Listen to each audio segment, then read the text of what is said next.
Buenos días a todos, queridos hermanos. Sabéis que estamos estudiando el libro de Hechos de los Apóstoles de manera seguida, de manera consecutiva, y ya hoy es el estudio número 30. Llevamos ya 30 domingos, llevamos ya casi 3 años que comenzamos a estudiar este precioso libro allá por el 16 de abril de 2023. Es una fecha que además personalmente recuerdo con mucho cariño porque fue el primer domingo que asistieron a esta iglesia Fran, Paqui, Emanuel y Abel. Y ya han pasado ya 3 años.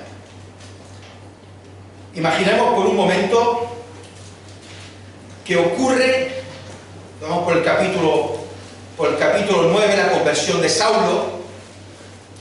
Imaginemos por un momento que hay un problema como ocurrió en Hechos capítulo 6, en el cual había una necesidad, porque había unas viudas que no eran atendidas, y los 12 apóstoles, tras reunirse, le dicen a la iglesia que ellos 12 pues deben encargarse de la palabra de Dios y la oración, no pueden dejar eso a un lado, pero piden a la iglesia que busquen a 7 personas con estos requisitos: varones, buen testimonio, llenos del Espíritu Santo y de sabiduría. Y la iglesia eligió a los 7 para el cargo que se necesitaba. Esto ya lo digo. Y ahora estamos en Hechos capítulo 9, y bueno, y hace falta un nuevo apóstol, dirigido especialmente a gentiles. E imaginemos por un momento, si me permitís este pequeño juego a modo de introducción, imaginemos por un momento que hay que buscarlo. E imaginemos por un momento que somos nosotros los cristianos de la iglesia primitiva en Jerusalén. E imaginemos que hay que hacer una lista con los candidatos. ¿A quién cogemos? Algunos de los 12 apóstoles, bueno, ya son apóstoles. Y además ya tienen su cometido, tienen su encargo. ¿Cogemos a Felipe el evangelista? Ya hemos hablado de él, y realmente es un hombre que lo está haciendo bien, un hombre fiel, un hombre comprometido con el evangelio, un hombre al cual es el único que se le llama en toda la Biblia el evangelista, Felipe el evangelista. Un hombre que ha predicado en Samaria, que luego ha sido enviado a predicar a un etíope que ahí se ha convertido, lo ha bautizado, y ahora se ha establecido en Cesarea. Desde luego que sería un serio candidato. Vamos a apuntarlo. Y Bernabé. Anda que no es buen muchacho. Vendió su heredad y trajo el dinero a disposición de los apóstoles. Es un muy buen creyente. Por otro lado, pensaríamos, qué pena que Esteban muriera tan pronto. Qué pena que mataran a Esteban tan pronto. Habría sido otro buen candidato. Bueno, y el resto de estos 7, y Prócoro, Nicanor, Timón, Parmenas y Nicolás. Y seguro que habría más candidatos que los apóstoles y la iglesia pudieran elegir. Cristianos fieles, llenos del Espíritu Santo y de buen testimonio. Hermanos, repito, si hiciéramos una lista con todas las personas del mundo, el último de toda la lista, el menos pensado para ocupar el cargo de apóstol con mayúscula, el apóstol de los gentiles, es la persona que escogió Dios, porque era el perseguidor de la iglesia. Era el que llevaba año y medio persiguiendo duramente a los cristianos. Era el menos pensado, el menos idóneo. Era el que más miedo daba. Daba pánico que llegara Saulo de Tarso aporreando la puerta de tu casa. Daba pánico que la echaran abajo y te sacaran a rastra, a ti y a tu mujer, de allí de la casa, y te metieran en la cárcel. Daba pánico pensar en cómo Saulo de Tarso obligaba a los cristianos a blasfemar. Los obligaba a blasfemar. Daba pánico pensar que Saulo era el que hubiera ordenado matar a tu padre, a tu madre, a tu hermano, a tu mujer, a tu marido, a tu hijo o a tu hija. Era el que los había capturado, el que los había acusado, el que los había condenado y el que había votado a favor de que los mataran. A tu ser más querido. ¿Cómo va a ser esa persona? Apóstol con mayúscula. ¿Cómo va a ser esa persona el apóstol de los gentiles? Desde la lógica humana es algo impensable, es una barbaridad. Si a alguien se le hubiera ocurrido por proponerlo como candidato, le habrían llamado loco, inconsciente, bárbaro o cosas peores que no voy a mencionar. De verdad, ¿a quién se le puede ocurrir elegir a Saulo de Tarso como apóstol de los gentiles? Pues se le ocurrió nada más y nada menos que a Jesús de Nazaret. Comenzamos el otro día el capítulo 9, donde este perseguidor, Saulo de Tarso, se dirige a Damasco para capturar a más cristianos, para traerlos presos a Jerusalén. Ya llevaba año y medio haciéndolo, y lo estaba haciendo muy bien. Su cometido lo hacía muy bien. Era un hombre celoso, un hombre firme, un hombre serio, un hombre que estaba totalmente convencido de que estaba haciendo lo correcto, de que estaba cumpliendo la voluntad de Dios. Él creía que los cristianos eran herejes y había que terminar con ellos fuera como fuera. Y el Sanedrín, el concilio, le había dejado ese encargo a él. Como digo, lo estaba haciendo muy bien. Vimos aquella frase tremenda del versículo 1 que dice que Saulo respiraba amenazas y muerte. Respiraba amenazas y muerte contra los cristianos. Era puro odio el que tenía en su interior. Y acude al sumo sacerdote para que le dé cartas de extradición y poder apresar a cristianos en el extranjero. En este caso en Siria, en Damasco. El Sanedrín tenía autoridad sobre todas las sinagogas del mundo. Así pues, Saulo va a Damasco, capital de Siria, unos 250 kilómetros al noroeste de Jerusalén. Una semana andando más o menos, o si iba en animal, en caballo o en asno, pues quizás 5 días. Solo con la intención de capturar a más cristianos y llevarlos a Jerusalén para que fueran juzgados. De pronto, cerca de Damasco le rodea una luz, esto ya lo vimos el otro día, una luz que lo tira al suelo, y una voz le llama: Saulo, Saulo, más bien en hebreo, Saúl, Saúl,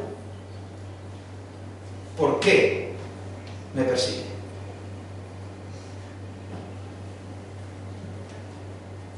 Él respondió: ¿quién eres, Señor? Y le dijo: yo soy Jesús, a quien tú persigues. Dura cosa te es dar coces contra el aguijón.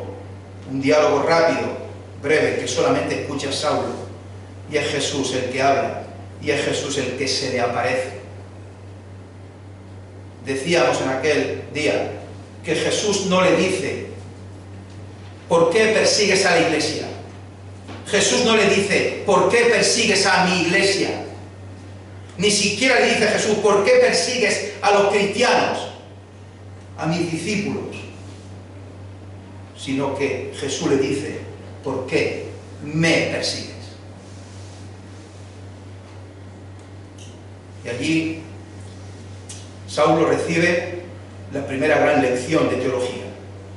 La iglesia es de Jesús. Y los cristianos formamos una unidad inseparable con el Señor. Temblando y temeroso pronunció la segunda pregunta, justo después de la primera: Señor, ¿qué quieres que yo haga? Jesús le dijo: levántate y entra en la ciudad y se te dirá lo que debes de hacer. Os invito a leer Hechos de los Apóstoles, capítulo 9, versículos 7 hasta el 19. Hechos 9, 7. Y los hombres que iban con Saulo se pararon atónitos, oyendo a la verdad la voz, mas sin ver a nadie. Entonces Saulo se levantó de tierra y abriendo los ojos no veía a nadie. Así que llevándole por la mano, le metieron en Damasco, donde estuvo 3 días sin ver y no comió ni bebió. Había entonces en Damasco un discípulo llamado Ananías, a quien el Señor dijo en visión: Ananías. Y él respondió: heme aquí, Señor. Y el Señor le dijo: levántate y ve a la calle que se llama Derecha, y busca en casa de Judas a uno llamado Saulo de Tarso, porque he aquí él ora. Y ha visto en visión a un varón llamado Ananías, que entra y le pone las manos encima para que recobre la vista. Entonces Ananías respondió: Señor, he oído de muchos acerca de este hombre, cuántos males ha hecho a tus santos en Jerusalén, y aún aquí tiene autoridad de los principales sacerdotes para prender a todos los que invocan tu nombre. El Señor le dijo: ve, porque instrumento escogido me es este, para llevar mi nombre en presencia de los gentiles y de reyes y de los hijos de Israel, porque yo le mostraré cuánto le es necesario padecer por mi nombre. Fue entonces Ananías y entró en la casa, y poniendo sobre él las manos, dijo: hermano Saulo, el Señor Jesús, que se te apareció en el camino por donde venías, me ha enviado para que recibas la vista y seas lleno del Espíritu Santo. Y al momento le cayeron de los ojos como escamas, y recibió al instante la vista, y levantándose fue bautizado.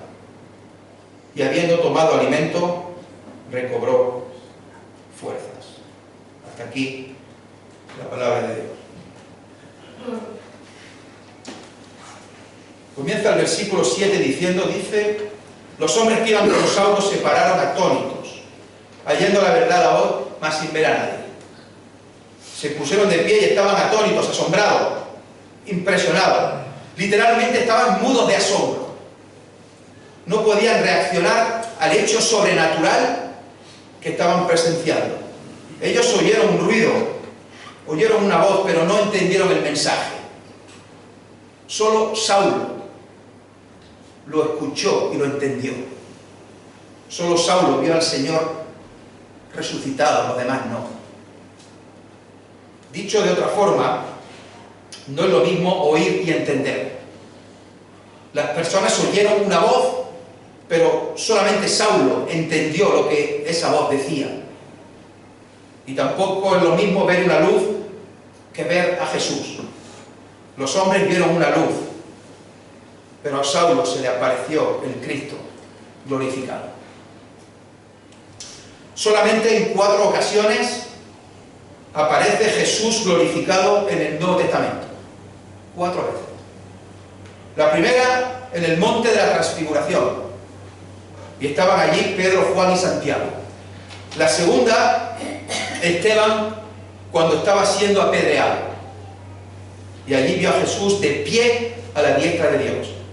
La tercera, ahora, Saulo, en el camino de Damasco. Y la cuarta, el apóstol Juan, en la isla de Patmos. En el primer caso, en la Transfiguración, estando Pedro, Juan y Santiago, se les apareció allí Moisés y Elías, y se ponen a hablar con Jesús. Luego, una nube de luz los cubrió, y una voz desde la nube que decía: este es mi Hijo amado, en quien tengo complacencia, a él oíd. Al oír esto, los discípulos se postraron sobre sus rostros y tuvieron miedo. El segundo fue Esteban, cuando estaba siendo apedreado, y ve los cielos abiertos, y a Jesucristo no como en su forma habitual, sentado a la dieta del Padre, no, estaba de pie, como esperando recibir en sus brazos a su hijo que estaba siendo apedreado. El tercero, el que estamos viendo, un resplandor del cielo, una voz que le llama y la presencia de Jesús diciéndole: Saulo, Saulo, ¿por qué me persigues? Y él postrado en el suelo, muerto de miedo. La cuarta, Juan, Apocalipsis, muy anciano, exiliado en la isla de Patmos. Dice que un día oyó una voz como de trompeta. ¿Estáis viendo las similitudes en los cuatro casos? Voces de trompeta, luces, las reacciones son casi las mismas, caen al suelo como muertos. Dice que un día oyó una voz como de trompeta que decía: yo soy el alfa y el omega, el primero y el último. Y cuando se dio la vuelta para ver quién era, describe lo que vio. Y lo que vio le hizo caer como muerto a sus pies del miedo que tenía. Y esto ya le damos muchísima menos importancia, lo que voy a contar ahora, porque alguna vez os he hablado del martirio de Policarpo. Dicen los escritos antiguos que cuando iba a ser martirizado vino una voz del cielo que solamente oyó él y los cristianos que estaban allí, que dijo: sé fuerte, Policarpo, y actúa como hombre. No tiene importancia, tiene validez, es un registro de la tradición, no tiene validez a la altura de lo que hemos leído, por supuesto que no. Pero me llamó la atención el detalle que la voz solamente la escucharon los cristianos, solamente la escucharon algunas personas, no todos los que estaban allí. Sigue diciendo el versículo 8: entonces Saulo se levantó de tierra, no lo copia mal, sí, Saulo se levantó de tierra y abriendo los ojos no veía a nadie, así que llevándole por la mano le metieron en Damasco. Saulo se levanta del suelo y no ve nada, está totalmente ciego. Y lo tienen que llevar de la mano hasta dentro de la ciudad de Damasco. ¿Cómo cambian las cosas, verdad? El perseguidor postrado en tierra, reconociendo que Jesús es el Señor, y ahora se levanta y está ciego, no puede ver nada, y le tienen que llevar de la mano porque es incapaz de valerse por sí solo. El que arrastraba por el suelo a los creyentes y los sacaba por la fuerza de sus casas, le tienen que llevar de la mano. El que parecía que iba a acabar con el cristianismo se somete totalmente a la voluntad de Cristo. El que venía a Damasco con cartas del sumo sacerdote para capturar a cristianos, lo tienen que llevar de la mano para entrar en la ciudad. ¿Cómo cambian las cosas, verdad? Y así estuvo por 3 días, para que tuviera tiempo de meditar, de reflexionar y orar. Mirad el versículo 9 y el versículo 11, donde estuvo 3 días sin ver, y no comió ni bebió. Y versículo 11, y el Señor le dijo: levántate y ve a la calle que se llama Derecha, y busca en casa de Judas a uno llamado Saulo de Tarso, porque he aquí él ora.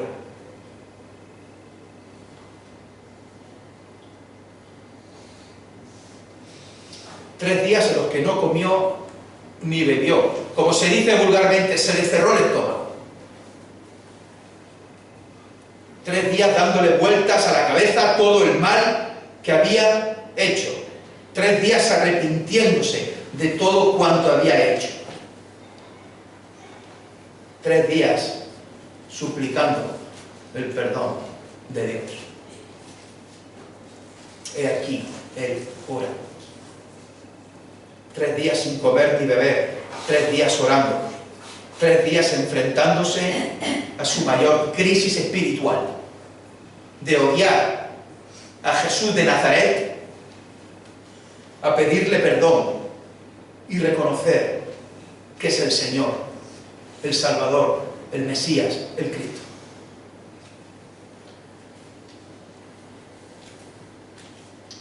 Saulo físicamente ciego, pero espiritualmente empieza a ver.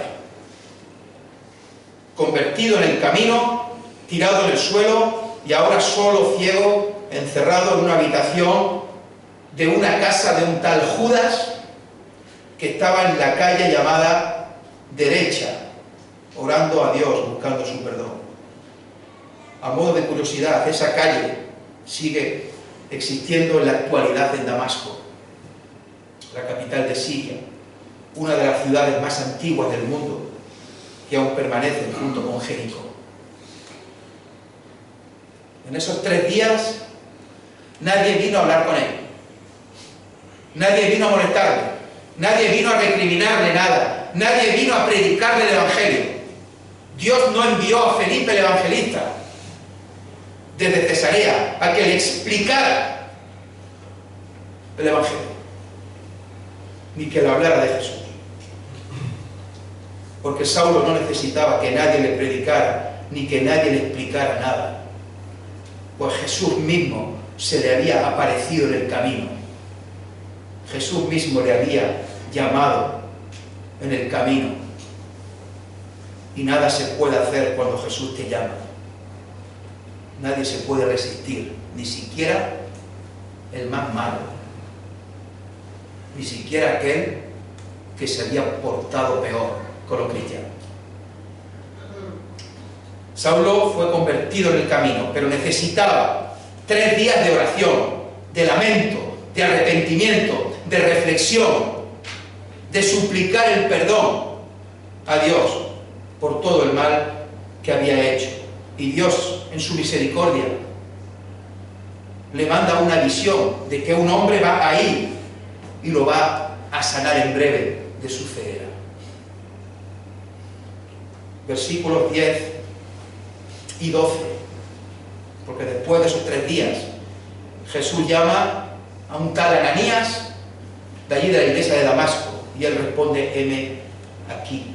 Versículo 10, había entonces en Damasco un discípulo llamado Ananías, a quien el Señor dijo en visión: Ananías, y él respondió: heme aquí. Y versículo 12, ha visto en visión a un varón llamado Ananías que entra y le pone las manos encima para que recobre la vista. Ananías, un discípulo de Damasco, posiblemente uno de los líderes de la iglesia de allí. Y Jesús le dice en una visión: busca a Saulo de Tarso, porque él ora y ha visto en visión, te ha visto en visión a ti, que entras y le pones las manos para que recobre la vista. Poco más sabemos de este Ananías, aparte de que Pablo, luego, sabéis que Pablo cuenta 2 veces su conversión, en el capítulo 22 y en el capítulo 26, y allí habla de Ananías, y dice lo siguiente, en Hechos 22:12, que era un hombre piadoso de la ley y que tenía buen testimonio entre los judíos. Piadoso de la ley y buen testimonio entre los judíos. Y Jesús le usa para que vaya a visitar a Saulo y lo sane. De verdad que la cara que pondría Ananías cuando Jesús le dice: busca a Saulo de Tarso. Precisamente Saulo iba buscando a creyentes en Damasco. Precisamente Saulo le iba buscando a él y a otros como él para capturarlo. Ananías tenía todas las papeletas para ser arrestado y llevado a Jerusalén. Y Jesús se le aparece y le dice: busca a Saulo de Tarso. Una dura prueba para Ananías. Y es normal su objeción, son normales sus objeciones. Mirad el versículo 13 y el versículo 14. Entonces Ananías respondió, primera objeción: Señor, he oído de muchos acerca de este hombre: cuántos males ha hecho a tus santos en Jerusalén, y aún aquí tiene autoridad de los principales sacerdotes para prender a todos los que invocan tu nombre. Las objeciones son lógicas, tienen todo el sentido del mundo. Todos los cristianos conocían a Saulo de Tarso, y la noticia de que iba a Damasco ya les había llegado, ya lo estaban esperando. Todos le temían, todos huían de él, todos conocían los estragos que estaba causando en otras iglesias. Su trabajo era hacer daño a los cristianos. Ananías sabía del fanatismo y del odio que tenía hacia él. Y ahora el perseguidor estaba allí, en Damasco, y lo sabían los creyentes. Y Jesús le dice que vayan a encontrarse con él y le cure de la ceguera. Dice Ananías: Señor, cuántos males ha hecho a tus santos en Jerusalén. Que por cierto es la primera vez que aparece la palabra santos en el Nuevo Testamento, haciendo referencia a los cristianos. ¿Cuántos males ha hecho a tus santos en Jerusalén? Ananías se está preguntando, o está preguntando a Jesús con otras palabras: Señor, ¿tienes idea de lo que me estás pidiendo? Señor, parece un suicidio, mi vida está en riesgo, mi trabajo, mi ministerio, mi familia. Señor, ¿acaso quieres llevarme ya a tu presencia? ¿Es normal tener miedo en esta situación? ¿O es normal sentir incluso asco por tener que ir a ver a ese hombre y sanarlo?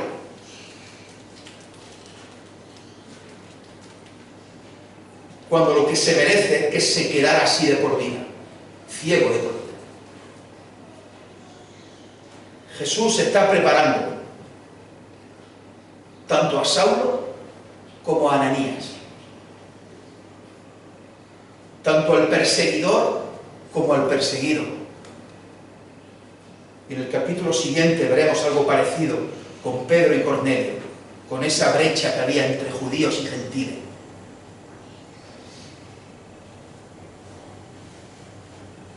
Si las palabras de Jesús busca a Saulo de Tarso le debieron entrar a Ananías como el cuchillo entra a la mantequilla, no me quiero imaginar los versículos 15 y 16. El Señor le dijo: ve, porque instrumento escogido me es este, para llevar mi nombre en presencia de los gentiles y de reyes y de los hijos de Israel, porque yo le mostraré cuánto le es necesario padecer por mi nombre. Jesús no reprende a Ananías, Jesús no regaña a Ananías, sino que le da una explicación clara para que lo entienda, aunque sea difícil de entender. Una explicación para que lo asimile, aunque sea difícil de asimilar. Y le da una serie de motivos. El primero: me es instrumento escogido. Dice Jesús que el perseguidor me es un instrumento escogido. Literalmente, un vaso de elección, una vasija de elección. Jesús escogió a Saulo para salvación, y Jesús escogió a Saulo para llevar el evangelio a los gentiles. No escogió Saulo a Jesús, sino que Jesús escogió a Saulo.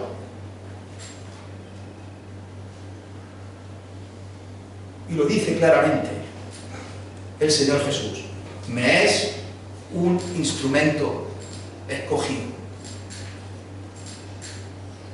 Podríamos ver varias razones por las cuales Saulo era un instrumento escogido y útil. En primer lugar, era judío. En segundo lugar, era experto en Antiguo Testamento. pues había estudiado con el mejor maestro, con Gamaliel. Tercero, se crió en un ambiente donde hablaba griego perfectamente. Cuarto, conocía la cultura griega. 5, sabría entender y sabía expresarse de manera correcta para explicar el Evangelio con fidelidad y precisión. 6, era ciudadano romano, lo cual le facilitaba los viajes. Y 7, iba a seguir teniendo el mismo celo que antes y predicaría el Evangelio hasta el fin del mundo. Hermanos, el llamado de Dios no se basa en nuestros méritos, no se basa en nuestras obras, no se basa en nuestra experiencia, no se basa en nuestro intelecto, no se basa en si soy hijo, nieto, bisnieto, cuarta o quinta generación de creyentes, sino que se fundamenta en la decisión soberana de Dios. Ananías lo entendió perfectamente, como veremos ahora después su reacción. Y Saulo también lo entendió así. Pues así lo reflejó en sus escritos, como por ejemplo Gálatas 1:1, donde Pablo se presenta y saluda a los hermanos de Galacia, comenzando así su carta: Pablo, apóstol, no de hombres ni por hombre, sino por Jesucristo y por Dios el Padre, que lo resucitó de los muertos. Primera de Timoteo 2:7, para esto yo fui constituido predicador y apóstol, y maestro de los gentiles en fe y verdad. Colosenses 1:23, fui hecho ministro. Y versículo 25, según la administración de Dios que me fue dada. El segundo motivo, mucho primero es instrumento escogido, el segundo motivo es que predicará a judíos y gentiles, y también reyes. El apóstol Pablo pasará a ser el representante personal de Jesús para llevar su nombre a los gentiles, si bien primero predicará en la sinagoga de los judíos. Tendrá el privilegio de predicar a reyes, como el rey Agripa, y posiblemente el propio César de Roma, Nerón, aunque no lo sabemos seguro si llegó a verse con el César en persona. En el capítulo 25 Pablo apela a César y le responde el procurador romano Festo: a César has apelado, a César irás. Y como digo, no hay constancia bíblica si realmente llegó a verse con el César en persona o no. El tercer motivo, yo le mostraré cuánto le es necesario padecer por mi nombre. El perseguidor y el torturador iba a ser el que sufriera de ahora en adelante por causa de Cristo. El que perseguía a cristianos iba a sufrir persecución por ser cristiano. Las aflicciones y el sufrimiento, la persecución, iban a formar parte de su vida, de ahora en adelante. Algunos pasajes, como Hechos 20-23, el Espíritu Santo por todas las ciudades me da testimonio diciendo que me esperan prisiones y tribulaciones. Hechos 21-14, estoy dispuesto no solo a ser atado, sino a morir en Jerusalén por el nombre del Señor Jesús. Primera de Corintios 4:11, hasta esta hora padecemos hambre, tenemos sed, estamos desnudos, somos abofeteados, no tenemos morada fija, nos fatigamos trabajando con nuestras propias manos, nos maldicen y bendecimos, padecemos persecución y la soportamos, nos difaman y rogamos, hemos venido a ser hasta ahora como la escoria del mundo, el desecho de todos. Dice también Pablo en 2 de Corintios 6:4, antes bien, nos recomendamos en todo como ministros de Dios, en mucha paciencia, en tribulaciones, en necesidades, en angustias, en azotes, en cárceles, en tumulto, en trabajos, en desvelo, en ayunos. 2 de Corintios 11:23, en trabajos más abundantes, en azotes sin número, en cárceles más, en peligro de muerte muchas veces. De los judíos 5 veces he recibido 40 azotes menos uno. 3 veces he sido azotado con varas, 1 vez apedreado, 3 veces he padecido naufragio, 1 noche y 1 día he estado como náufrago en alta mar, en caminos muchas veces, en peligros de ríos, peligros de ladrones, peligros de los de mi nación, peligros de los gentiles, peligros en la ciudad, peligros en el desierto, peligros en el mar, peligros entre falsos hermanos, en trabajo y en fatiga, en muchos desvelos, en hambre y en sed, en muchos ayunos, en frío y en desnudez, y además de otras cosas, lo que sobre mí se agolpa cada día, la preocupación por todas las iglesias. ¿Quién enferma y yo no enfermo? ¿A quién se le hace tropezar y yo no me indigno? Si es necesario gloriarse, me gloriaré en lo que es de mi debilidad. El Dios y Padre de nuestro Señor Jesucristo, quien es bendito por los siglos, sabe que no miento.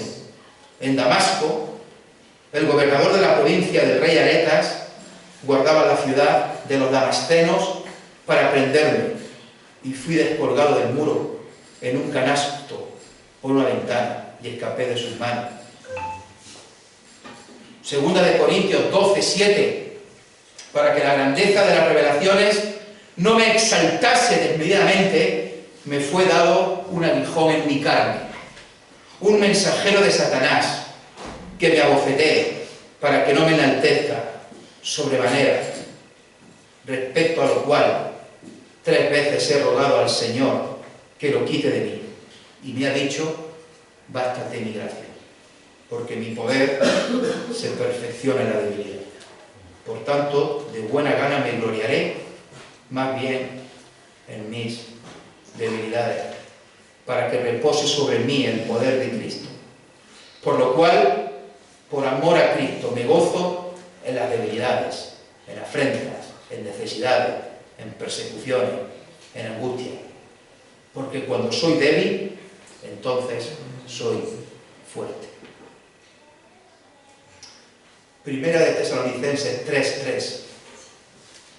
Que nadie se inquiete por estas tribulaciones, porque vosotros mismos sabéis que para esto estamos puestos, porque estando con vosotros os predecíamos que íbamos a pasar tribulaciones, como así ha acontecido. Queridos hermanos, le dice Jesús a Ananías: yo le mostraré cuánto le es necesario padecer por mi nombre.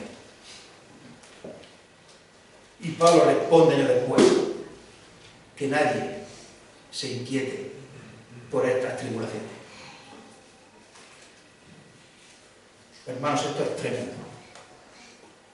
Servir a Cristo con fidelidad trae a veces sufrimiento. Dios quiso que Pablo sufriera. Dios quiso que todos los apóstoles, menos Juan, murieran asesinados de forma muy violenta por predicar el Evangelio.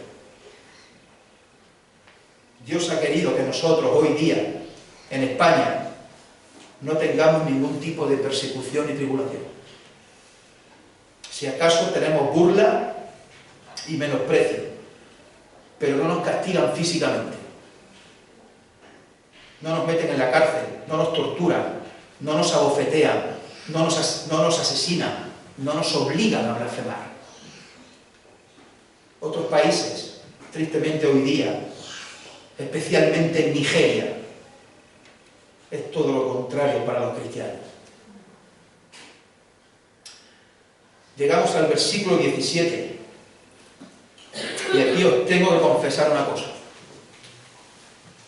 porque este versículo me ha entrado a mí como el cuchillo entra a la mantequilla. El 17. Si le entró a Pablo cuando le dijo: yo soy Jesús a quien tú persigues, si le entró el cuchillo a Ananías, busca a Saulo. A mí me ha entrado el versículo 17 y llevo toda la semana dándole vueltas. Fue entonces Ananías y entró en la casa, y poniendo sobre él las manos, dijo: hermano Saúl, el Señor Jesús, que se te apareció en el camino por donde venías, me ha enviado para que recibas la vista y seas lleno del Espíritu Santo. Ananías le llama hermano Saúl. Y le pone las manos encima.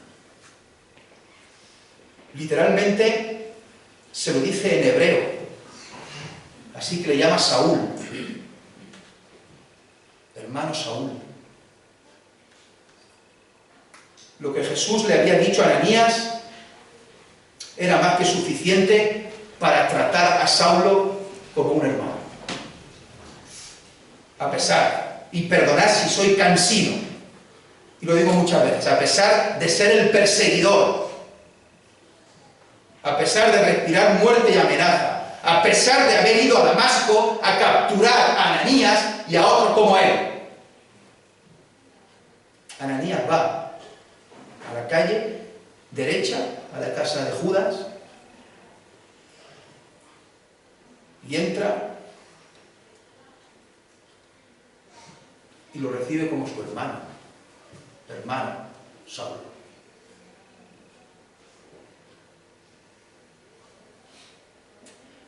Ananías, en vez de encontrarse a una persona terrible y a una persona que da miedo, se encuentra a una persona que no ve, que está ciego, y una persona que lleva 3 días sin comer nada, y en vez de actuar de forma seca, cortante y distante, como quizá habría actuado yo,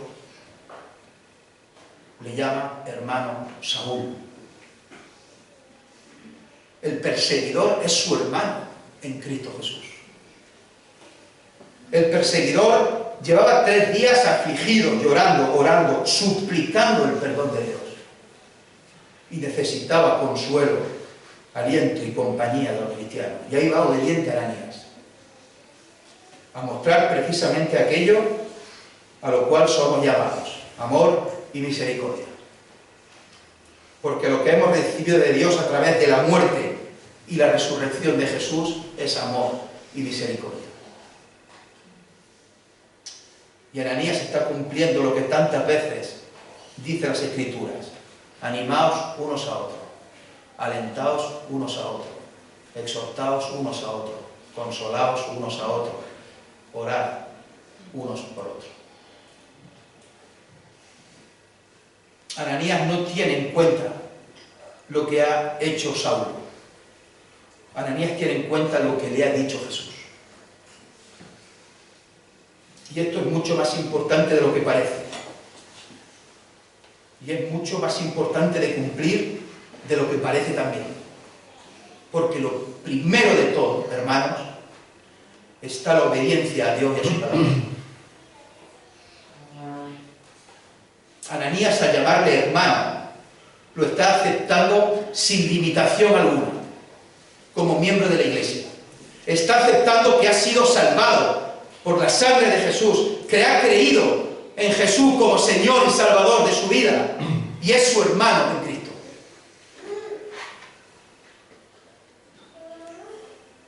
Cuando damos la bienvenida al culto, o cuando nos saludamos, o cuando nos despedimos, nos llamamos hermanos. De hecho, nuestra denominación es una asamblea de hermanos.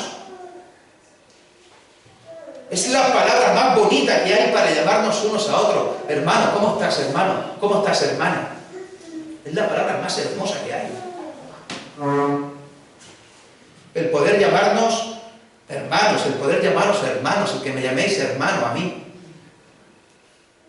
A pesar de las diferencias y las discrepancias que podamos tener por el motivo que sea, somos hermanos en Cristo Jesús, y eso está por encima de todo.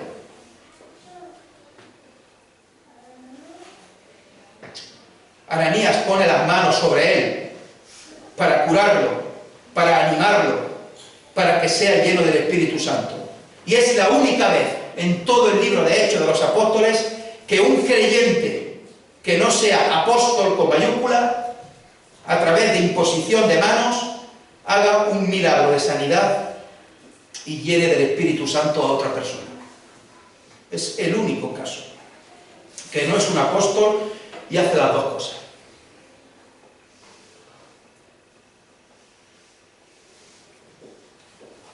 Si vamos al capítulo 22, cuando Pablo relata su conversión, allí dice que le dijo a Ananías, 22:14, el Dios de nuestros padres te ha escogido para que conozcas su voluntad y veas al justo y oigas la voz de su boca, porque serás testigo suyo a todos los hombres de lo que has visto y oído.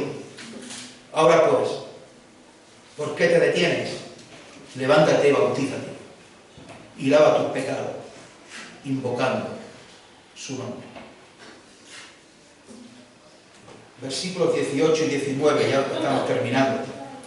Al momento le cayeron de los ojos como escamas y recibió al instante la vista.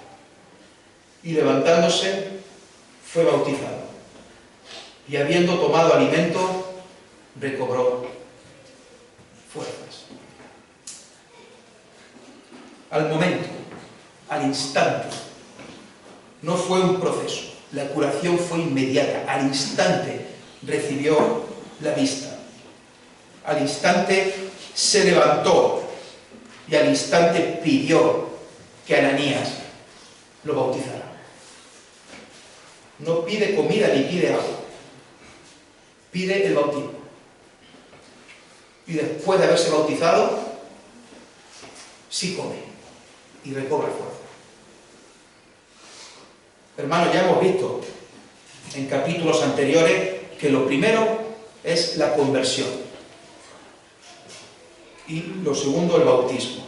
Primero hay que creer, hay que arrepentirse de los pecados, hay que creer en Jesús de corazón como el Señor y el Salvador de tu vida, y solo después se pide el bautismo.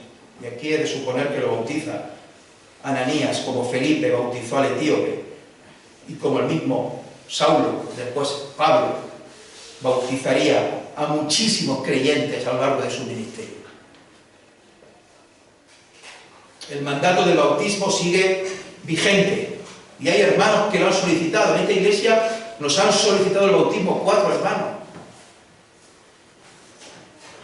Y los llamamos hermanos porque ya son hermanos nuestros en Cristo Jesús, ya han aceptado a Jesús, ya han pedido bajar las aguas.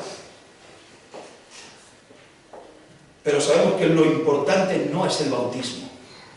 Lo importante es la salvación, la conversión que viene antes.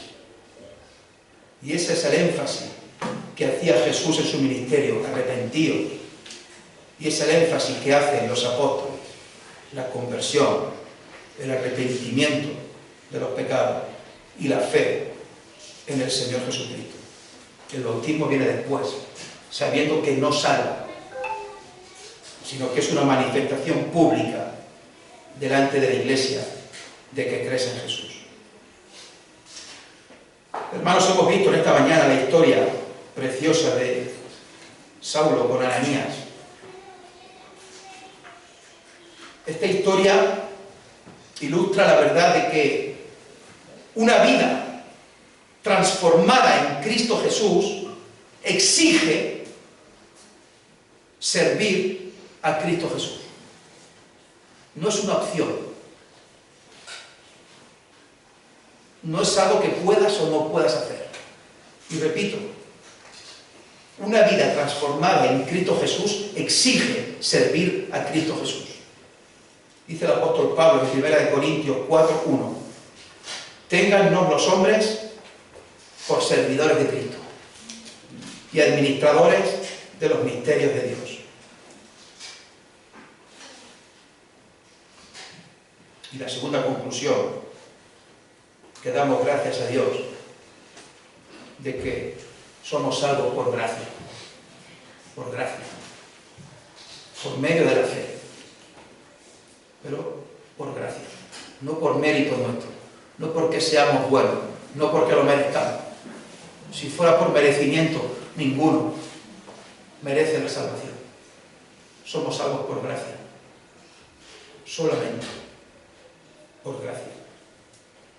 Instrumento escogido me es este, al igual que nosotros, que somos también instrumentos escogidos por Dios. Que a Él sea la gloria. Vamos a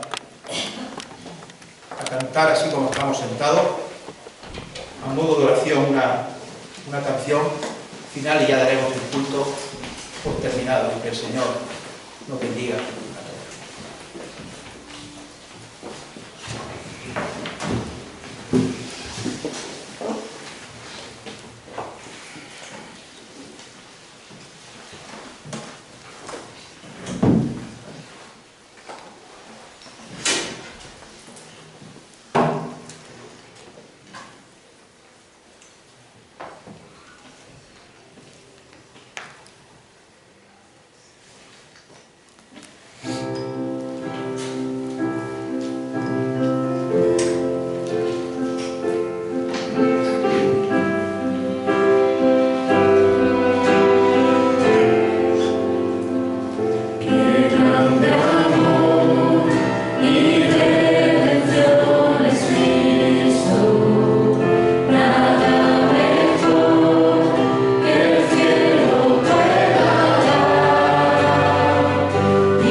Quiero seguir.